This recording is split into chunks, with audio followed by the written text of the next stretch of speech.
BNP chairperson ও সাবেক প্রধানমন্ত্রী দেশনেত্রী বেগম খালেদা জিয়ার রোগমুক্তি ও দ্রুত সুস্থতা কামনায় ফরিদপুরের মধুখালীতে দোয়া মাহফিল ও জনসমাবেশ অনুষ্ঠিত হয়েছে।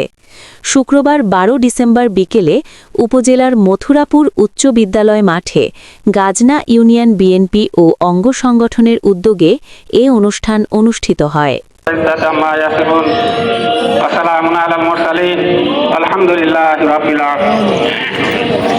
অনুষ্ঠানে গাজনা ইউনিয়নের সাবেক চেয়ারম্যান আশরাফুদ্দিন মণ্ডল মানিকের সভাপতিত্বে মধুখালী উপজেলা স্বেচ্ছাসেবক দলের সাধারণ সম্পাদক জহিরুল ইসলাম লিটন এবং ছাত্রনেতা রজব ইসলামের সঞ্চালনায় প্রধান অতিথি হিসেবে উপস্থিত ছিলেন বিএনপি চেয়ারপারসনের উপদেষ্টা আব্দুস সালাম।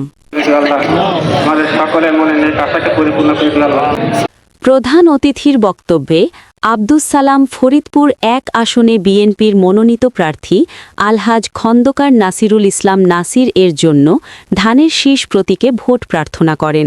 তিনি বলেন, গণতন্ত্র পুনরুদ্ধার ও দেশনেত্রী বেগম খালেদা জিয়ার মুক্তির আন্দোলনে ধানের শীষই আমাদের শক্তি।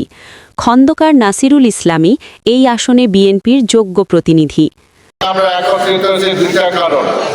একটা হলো বেগম খালেদা জিয়ার জন্য দোয়া করব, আরেকটা হলো খন্দকার নাসিরের জন্য